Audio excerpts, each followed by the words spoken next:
김창민 감독. 안타까운 사건입니다. 김창민 감독 사건인데 왜 이렇게 경찰의 수사가 이랬을까라는 의문 사실 저희 반장님이 돌직구쇼에서도 한번 질타를 해주셨는데 사건 초기에 쌍방 폭행으로 경찰이 판단했다라는 내용도 나옵니다. 자, 여러 보도에 따르면 경찰이 지난해 사건 발생 당시에 신고받고 출동을 했는데 종업원이 김창민 감독이 이 돈가스를 써는 나이프를 들고 달려들었다라고 진술을 했었다.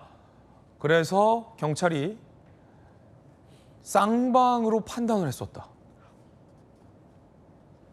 라는 건데 이게 뭐 이런 말을 들으면 좀 죄송하긴 합니다만 일각에서는 경찰이 부실수다 해놓고 이 핑계 저 핑계 되는 거 아니냐라는 시선도 좀 있어요. 저는 그 가능성 높게 봅니다. 왜냐하면은 1대6, 1대7입니다. 그러니까요. 그러면은 이걸 쌍방으로 처리하려고 하면은 일종의 기술을 부렸다고 제가 말씀드리는 건 그러면 1인 김창민 감독이 뭔가 술을 먹었거나 아니면 뭔가 도구가 있어야지 쌍방 처리가 됩니다. 1대6은 쌍방이 철수가 말이 안 되잖아요. 말이 안 돼. 영상이 있는데 어떻게 쌍방입니까? 한쪽이 도구를 들었어야 되는데 그 돈가스 앵커께서 돈가스 칼 들어보셨죠? 예. 날이 무딥니다. 베이지도 않아요. 베이지도 않고 원래 이렇게 만들어 놓고 근데 지금 묘한 거는 종업원의 말이 가지고 달려들었다는 거지 휘둘렀다는 얘기는 없습니다. 그렇죠. 말하자면 이겁니다. 일행들한테 이 돈가스 칼이 뭐예요? 라고 물어볼 수도 있는 거고 뭔가 이렇게 된 거를 가지고 갔으니까 이게 특수협박이다. 이건 말이 안 되는 거예요. 말이 안 돼. 또 돈가스 먹고 있었잖아요. 그렇죠. 애가 먹고 있었고. 예. 그러면은 정확히 그러면 김창민 감독을 특수협박죄로 입건을 했느냐. 근데 어제 다른 언론의 보도이면 입건하지 않았다고 북부경찰청에서 말했어요. 예. 그럼 도대체 뭐냐 이 말이에요. 그냥 혐의로 내가 할게라고만 해놓고 안 했다는 것은 그냥 키핑해줬다는 거잖아요. 그렇게 하면 안 됩니다. 저렇게 하면 안 된다, 경찰이. 정확히 이렇게 했으면 이렇게 입건을 하든 아니면 하든. 근데 지금은 경기 북부경찰청에서는 대상이 아니었다고 얘기하는 건 또 뭐냐? 그럼 정확히 뭘 의미하는 거냐? 이걸 정확히 밝혀야 됩니다. 물론 지금 검찰의 수사가 저까지 다 들어갈 겁니다. 이게 누구의 책임인지를 당연히 들어갈 거고 지금 얘기는 그거지 않습니까? 김창민 감독이 칼 들고 설쳤다는 거잖아요. 그렇게 얘기가 될 수 있잖아요. 그러니까요. 그렇게 얘기하면 안 되죠. 저렇게 하면 안 되죠. 돌아가신 분을 모욕하도. 그러니까 저거는 정확히 검찰에서 밝혀주셔야 됩니다. 네. 검찰이 보안 수사를 하고 있기 때문에 이 대목 역시 검찰 보안 수사로 규명해내야 할 문제일 것 같습니다. 가해자가 첫 공개 사과를 했는데 유족은 분통을 터뜨리고 있습니다. 가해자가 유튜브 방송을 통해서 그것도 왜? 이런 얘기를 하고 있어요. 반장님 이게 과연 진정성이 있는 사과로 볼 수 있을까요? 아니 직접 전화를 못 합니까? 왜 유튜브에서 나가서 저렇게 이해를 못 하겠습니다. 예. 저러면 안 되죠. 사람이 죽었는데. 네. 지금 이 사람들의 주장은 김 감독을 해야 할 의도가 없었다. 그리고 싸움을 일으키지 않기 위해 정말 많이 노력했다라고 하는데 본인이 집단으로 때렸고 사망에 이르렀잖아요. 영상도 있고. CCTV 다 있죠. 예. 그러니까 그거를 왜 저렇게 거짓으로 말씀하시는지 모르겠네요. 저건 문제가 될 수 있습니다. 네.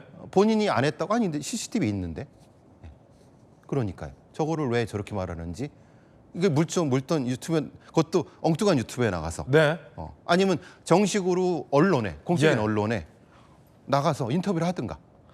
왜 저러는지 모르겠습니다. 유가족들의 반응도 한번 보겠습니다.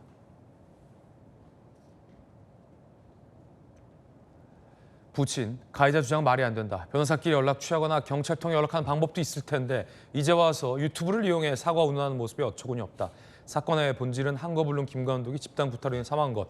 부친의 말씀이 맞죠? 그렇죠. 정확한 건 한거불능의 김창민 감독을 다수의 사람이 집단 폭행해서 사망하게 한 것이 이것이 본질입니다. 이걸 넘어서면 안 됩니다.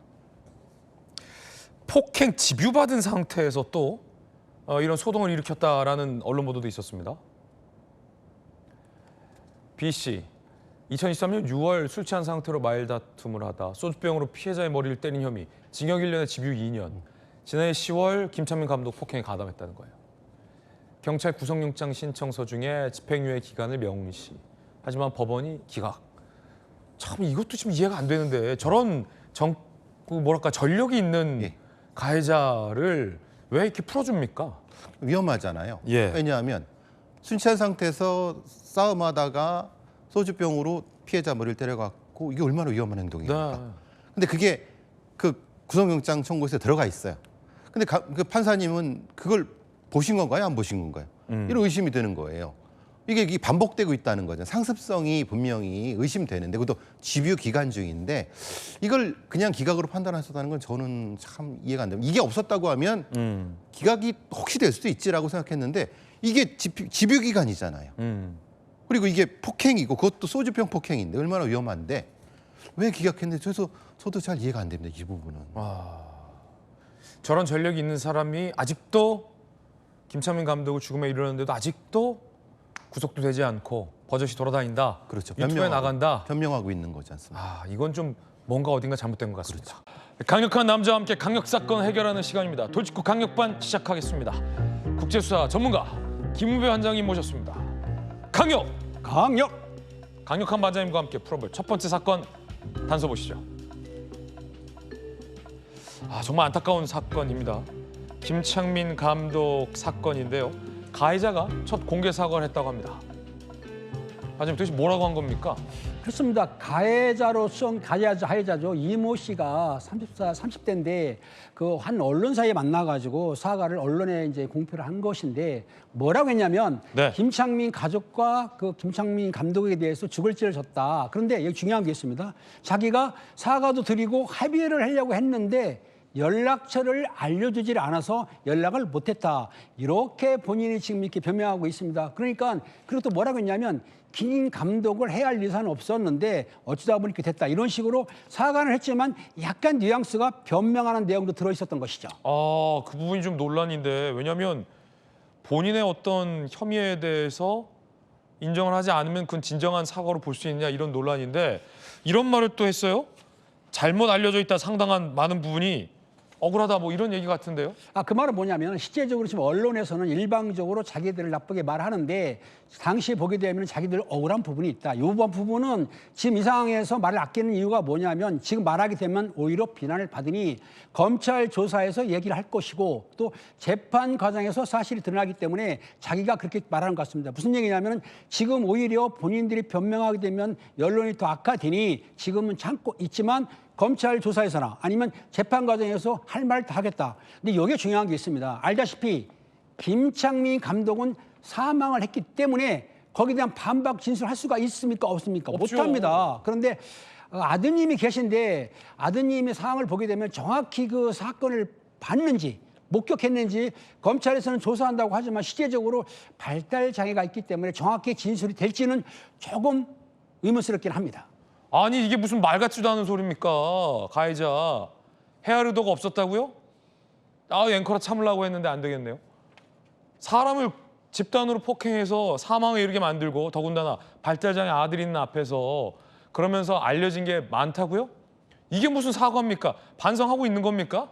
시원하게 말해주세요, 그렇죠. 반장님. 사과문이라고 했지만 실제적으로 자기 변명하는 차원이기 때문에 실제적으로 내가 볼 때는 본인들의 앞으로의 재판을 위해서 살짝 비킨 것 같은데 사과하려고 한다면 정식적으로 사과를 하고 사과는 누구한테 해야 됩니까? 언론하는 게 아니고 피해자 유족한테 해야 되는 것이거든요. 강하게 처벌해야죠. 이게 뭡니까 지금 경찰? 그리고 연락처를 알려고 하면 알려볼 수가 있습니다. 같은 네. 지역이기 때문에 연락처를 알려주지 않아서 사과를 못했고 합의를 안 했다. 그런데 피해자 유족 측에서는 전화 한 통도 받은 사실이 없다고 말하거든요. 아니 CCTV를 지금 전 국민이 다 보고 있는데 말이에요. 무슨 아이고. 그렇기 때문에 저런 사과는 우리 가슴에 마음에 와닿지 않기 때문에 자기 변명에 불과할 수가 있습니다. 아니 경찰 말이죠. 네. 다른 경찰 형사도 애쓰는 거 알고 아는데 이 사건 초동 수사 때 이 CCTV도 제대로 확인하지 않고 저 많은 사람 중에서 한 명만 입건하려고 했다가 언론에 문매 맞고 있지 않습니까? 경찰이 부실하게 수사했으니까 가해자들이 이런 말 하고 있는 거 아닙니까?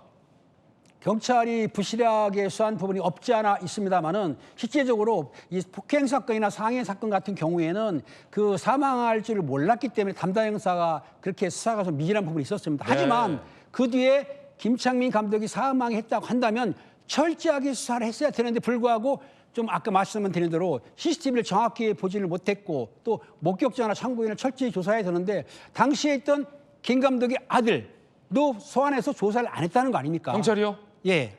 그러니까 문제는 그런 조사를 약간 약했기 때문에 지금 뭐 언론에서 비판을 받고 있는데 최초의 수사를 잘했다고 한다면 아마 유족들도 비판은 안 할 건데 처음에 수사를 잘못 좀 미진했기 때문에 그런 문제가 있었다고 보여집니다. 목격자 불러다 조사도 안 했다. 이거 수사의 기본 아닙니까? ABC 아닙니까? 그러는 동안 이 유가족들은 보복을 두려워하고 있다고 합니다. 신분이 노출됐기 때문에 신변 보호를 하는 게 어떻겠냐고 그래서 혹시나 또 가족들한테도 좀 위해를 가하지 않을까 그런 불안은 가지고 있죠. 경찰이 신변 보호라도 좀 잘해줬으면 좋겠습니다. 그렇습니다. 이제 그 유가족이 언론에 노출이 됐지 않습니까? 얼굴도 알고 이제 주소 알기 때문에 가해자들이 보복할지도 모른다 그런 불안 심리이기 때문에 경찰관들이 24시간 신변 보호할 수는 없지만은 뭘 지급했냐면 스마트워치를 지급했기 때문에 신변이 위험하면 누르면 출동할 수 있거든요. 그래서 일단은 스마트워치를 지급해서 신변을 보호하고 있기 때문에 설마 가해자들이 보복을 하지 않겠지만 예방 차원에서 스마트워치를 지급해서 신변 보호에 만전을 기할 거라고 생각이 듭니다. 네, 검찰이 대대적인 보안 수사에 나섰으니 엄정하게 제대로 수사하기를 촉구합니다. 자, 강력반 함께하고 있습니다.